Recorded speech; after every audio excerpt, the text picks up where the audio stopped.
مفتی محمد تقی عثمانی واقعہ کربلا سنا رہے ہیں، آئیں سنتے ہیں۔ یہ محرم کے ساتھ کچھ ہمارے تاریخی مسائل بھی، تاریخی واقعات بھی وابستہ ہیں، اور ان تاریخی واقعات کا بھی اس محرم کے اوپر ایک اثر پڑا ہے۔ سب سے پہلا تاریخی حادثہ جو محرم کی شروع میں پیش آیا وہ حضرت سیدنا فاروق اعظم رضی اللہ تعالیٰ عنہ کی شہادت۔ حضرت فاروق اعظم رضی اللہ تعالیٰ عنہ جو نبی کریم صلی اللہ علیہ وسلم کے دوسرے خلیفہ، وہ خلیفہ جن کے بارے میں آپ نے فرمایا کہ اگر میرے بعد کوئی نبی ہوتا تو عمر ہوتا، جن کے جنت میں آپ نے محل دیکھا اور آ کر بتایا کہ میں نے تمہارا جنت کے اندر محل دیکھا ہے، جن کے بارے میں صراحت یہ فرمائی کہ عمر فی الجنہ، حضرت عمر جنت میں ہیں، ان کی شہادت جو ہے وہ محرم ہی میں ہوئی تھی، محرم کی ابتدا میں، یکم محرم۔ ایک یہودی یا نصرانی تھا، یا بنیاد یہودی تھا، اس نے چھپ کر حضرت فاروق اعظم رضی اللہ تعالیٰ عنہ پر وار کیا تھا جبکہ آپ نماز فجر کے لیے تشریف لائے تھے، اور اسی وار کے نتیجے میں حضرت فاروق اعظم رضی اللہ تعالیٰ عنہ کی پھر وفات ہوئی۔ یہ افسوسناک اور اندوہناک اور ملت کے لیے عظیم سانحہ وہ اسی محرم میں پیش آیا۔ پھر دوسرا عظیم سانحہ جو خاص عاشورہ میں پیش آیا وہ حضرت سیدنا حسین رضی اللہ تعالیٰ عنہ کی شہادت۔ نبی کریم سرور دو عالم صلی اللہ علیہ وسلم کے نواسے، جن کو آپ نے جنت کا ریحان قرار دیا، جنت کا پھول قرار دیا، جن کے بارے میں آپ نے فرمایا کہ اہل جنت کے نوجوانوں کے سردار ہوں گے، اور جن کی ساتھ آپ نے محبت کرتے ہوئے فرمایا کہ یا اللہ میں ان سے محبت کرتا ہوں، جو ان سے محبت کرے اللہ آپ بھی اس سے محبت کریں، وہ سیدنا حسین رضی اللہ تعالیٰ عنہ۔ وہ اسی عاشورہ کے دن ظالمانہ طور پر ان کو شہید کیا گیا، وہ شہید مظلوم بنے اسی عاشورہ کے دن، اور اس کی وجہ سے یہ بھی ایک فضیلت ہے حضرت حسین رضی اللہ تعالیٰ عنہ کی کہ اللہ تعالیٰ نے ان کی شہادت کے لیے عاشورہ کا دن منتخب فرمایا، جو ایک مبارک دن تھا۔ بعض لوگ یہ سمجھتے ہیں کہ عاشورہ کی جو فضیلت ہے یا اس کا جو تقدس ہے یا اس کی جو اہمیت ہے وہ حضرت سیدنا حسین رضی اللہ تعالیٰ عنہ کی شہادت کی وجہ سے ہے۔ ایسا نہیں ہے، عاشورہ کا تقدس اور احترام تو پہلے سے چلا آتا تھا، رسول کریم صلی اللہ علیہ وسلم نے اس کو بیان فرمایا تھا، لیکن حضرت حسین سیدنا حسین رضی اللہ تعالیٰ عنہ کی یہ فضیلت ہے، ان کے مناقب میں یہ شمار کرنا چاہیے کہ اللہ تعالیٰ نے ان کی شہادت کے لیے ایک ایسا دن مقرر فرمایا یوم عاشورہ کہ اس میں شہادت ہوئی، اور مظلومانہ دو طریقے سے۔ ایک اس طرح کہ یہ شہر حرام تھا، وہی ان 4 مہینوں میں داخل تھا جن کے بارے میں نے عرض کیا کہ قرآن کریم نے ان 4 مہینوں کو حرام قرار دیا ہے۔ جاہلیت میں لوگ جنگ کرتے کرتے رک جاتے تھے اگر یہ مہینہ آ جاتا تھا، تو اس میں جنگ کی گئی ان کے خلاف شہر حرام میں۔ تو ایک ظلم یہ کہ شہر حرام کے تقدس کو پامال کیا گیا، اور شہر حرام کے تقدس کو پامال کرتے ہوئے ان کے خلاف جنگ کی گئی۔ دوسرا یہ کہ ان کو ظالمانہ طور پر شہید کیا گیا۔ روایات میں یہ بات داخل ہے، تاریخی روایات سے ثابت ہوتی ہے کہ حضرت حسین رضی اللہ تعالیٰ عنہ اگرچہ اس وقت یزید کی خلافت کو تسلیم نہیں کرتے تھے، اور اس لیے نہیں کرتے تھے کہ ان کے خیال میں یزید اس لائق نہیں تھا کہ وہ اسلامی امت کا سربراہ بنے، اور ان کو کچھ منکرات شرعیہ بھی ان پر ظاہر ہوئے تھے کہ یہ منکرات شرعیہ کا ارتکاب ہو رہا ہے، تو اس کے خلاف حضرت سیدنا حسین رضی اللہ تعالیٰ عنہ نے یہ سفر کیا تھا۔ لیکن جب ان کا محاصرہ کر لیا گیا اور ان کو آگے بڑھنے سے روک دیا گیا، تو اس وقت حضرت سیدنا حسین رضی اللہ تعالیٰ عنہ نے یہ فرمایا تھا کہ میں جنگ کرنے کے لیے نہیں آیا، میں ایک اس بات پر احتجاج کرنے کے لیے آیا ہوں کہ ایک ناجائز حکمران کو حکمران بنا لیا گیا۔ لیکن یہ بھی شریعت کا چونکہ حکم ہے کہ اگر کوئی ناجائز طور پر حکمران بن جائے، اس کا اقتدار قائم ہو جائے، تو پھر اس کو مجبوری کے طور پر قبول کیا جاتا ہے جب تک کہ اس کو ہٹانے کا کوئی طریقہ ممکن نہ ہو۔ تو اس لیے بعض روایات میں یہ آتا ہے کہ انہوں نے یہ پیشکش بھی کی تھی کہ میں خود یزید سے گفتگو کرنے کے لیے تیار ہوں. لیکن اس سب کے باوجود یزید نے جس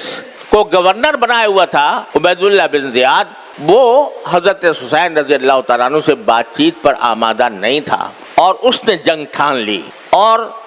ان اہل بیت کے اس قافلے پر اس نے حملہ کیا. نہ صرف حملہ کیا، دریائے فرات جو قریب بہتا تھا، وہ دریائے فرات کا پانی ساری دنیا کو سیراب کرتا تھا، اس کا راستہ بند کر دیا تاکہ ان کو پانی نہ ملے. تو یہ ساری ظالمانہ حرکتیں عبید اللہ بن زیاد نے کی اور پھر یزید نے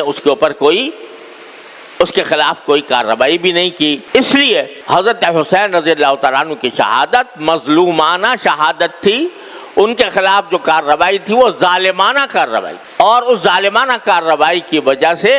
حضرت حسین رضی اللہ تعالیٰ عنہ کی شہادت کا وہ المناک سانحہ پیش آیا جس پر جتنا غم کا اظہار کیا جائے کم ہے. یہ حضرت حسین تو لیکن حضرت حسین کی شہادت ان کی منقبت ہے، ان کی فضیلت ہے کہ اللہ تبارک و تعالیٰ نے ان کے لیے مرنا تو ہر ایک کو ہوتا ہے، لیکن ایک تو شہادت کی موت عطا فرمائی، اور شہادت کی موت بھی محرم کے عاشورہ میں 10ویں تاریخ کو مقرر فرمائی. تو یہ فضیلت ہے حضرت سیدنا حسین رضی اللہ تعالیٰ عنہ. لیکن ایک بات اور عرض کر دوں، تاریخ میں یہ مذکور ہے کہ چونکہ حضرت حسین رضی اللہ تعالیٰ عنہ کو کچھ اندازہ ہو گیا تھا کہ یہ لوگ مجھے چھوڑیں گے نہیں، تو اس وقت شہادت سے 1-2 روز پہلے انہوں نے خطبہ دیا، اور اس خطبے میں لوگوں کو جو وصیتیں کی ان میں ایک وصیت یہ بھی ہے کہ میں اگر شہید ہو گیا تو میرے شہادت کے اوپر تم ماتم نہ کرنا، تم نوحہ نہ کرنا، تم میری شہادت کے اوپر، میرے دنیا سے جانے کے اوپر وہ جاہلیت کے طریقے اختیار نہ کرنا جو جاہلیت میں تھے، اور رسول کریم صلی اللہ علیہ وسلم نے ان کو ممنوع کر دیا. جاہلیت میں جب کسی کا انتقال ہوتا تھا تو جتنا بڑا آدمی ہے اسی کے حساب سے اس پر ماتم ہوتا تھا، اس کے گریبان چاک کیے جاتے تھے، اس میں خود سر پر مٹیاں ڈالی جاتی تھیں، اور خدا جانے کیا کیا حرکتیں، اور رو رو کر نوحہ کیا جاتا تھا. نوحہ کے معنی ہوتے ہیں کہ رو رو کر شعر پڑھنا اور رو رو کر مرحوم کے فضائل و مناقب بیان کرنا، یہ نوحہ ہے. اور نبی کریم صلی اللہ علیہ وسلم نے جاہلیت کی جن رسموں کو آپ نے مٹایا ان میں ایک بہت بڑی رسم نوحہ کی آپ نے مٹائی کہ نوحہ کرنا ناجائز ہے. تو یہ خود حضرت حسین رضی اللہ تعالیٰ عنہ خطبے میں یہ فرما رہے، ظاہر ہے کہ نواسے تھے رسول کریم صلی اللہ علیہ وسلم کے، آپ کے جگر گوشے تھے، آپ کی تعلیمات سے کیسے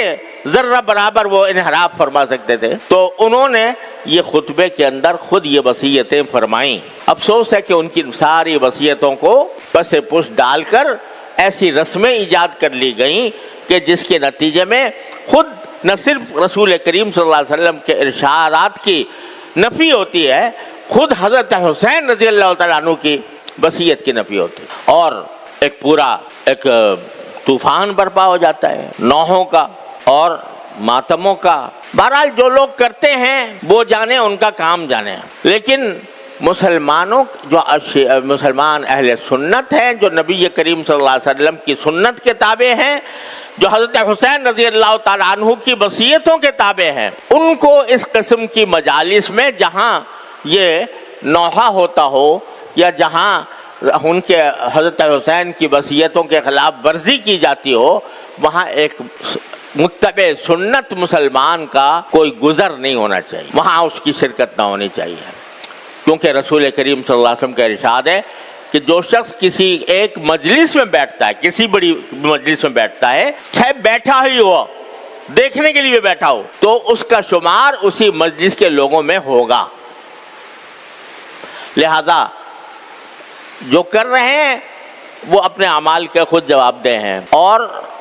ہمیں ان سے تعرض اس لیے نہیں کرنا کہ ہمیں اس کا حکم نہیں دیا گیا. یہ بعض لوگ سمجھتے ہیں کہ یہ جو رسول کریم صلی اللہ علیہ وسلم نے فرمایا کہ اگر کوئی منکر دیکھو تو پہلے اس کو اپنے ہاتھ سے روکنے کی کوشش کرو، اگر ہاتھ سے روکنے کی استطاعت نہ ہو تو زبان سے روکو، زبان سے استطاعت نہ ہو تو دل سے اس کو برا سمجھو. تو اس کی تفسیر اصل میں یہ ہے کہ جو صاحب اقتدار ہے، جس کو اقتدار حاصل ہے کسی حصے پر، اس کا یہ فرض ہے کہ اگر وہ اپنے زیر اقتدار علاقے میں کوئی منکر دیکھتا ہے تو اس کو ہاتھ سے روکے، قوت سے روکے۔ مثلا ہمارا تھوڑا بہت اقتدار اس مسجد پر ہے، اس مدرسے پر ہے، یہاں اگر ہم کوئی منکر ہوتا ہوا دیکھیں تو ہمارا فرض ہے کہ اس کو قوت سے روکیں، ہاتھ سے روکیں۔ لیکن جو صاحب اقتدار نہیں، وہ اس کے لیے حکم کیا ہے کہ زبان سے اگر ضرورت ہو زبان سے روکو، اگر زبان کی بھی قدرت نہیں ہے تو پھر دل سے اس کو برا سمجھو۔ لہذا جو لوگ یہ رسمیں بجا لا رہے ہیں، نوحے کی، ماتم کی، جلوسوں کی، تعزیوں کی، جو کر رہے ہیں اس کے وہ اعمال کے خود ذمہ دار ہیں۔ ہم اس بات کے مکلف نہیں ہیں کہ ہاتھ سے جا کر ان کو روکیں یا ان سے لڑیں یا ان سے کوئی جنگ مول لیں یا ان کے اوپر حملے کریں یا ان کے ساتھ کوئی اشتعال انگیز کارروائی کریں۔ ہمارا کام یہ ہے کہ اس کو برا سمجھیں، غلط سمجھیں، لیکن پرامن رہیں۔ تو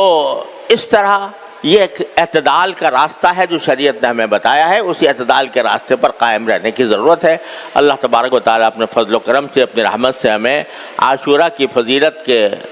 کا حقدار بھی بنائے اور اس کے تقدس اور اس کی برکات سے ہماری زندگیوں کو روشن فرمائے۔ وآخر دعوانا الحمدللہ رب العالمین۔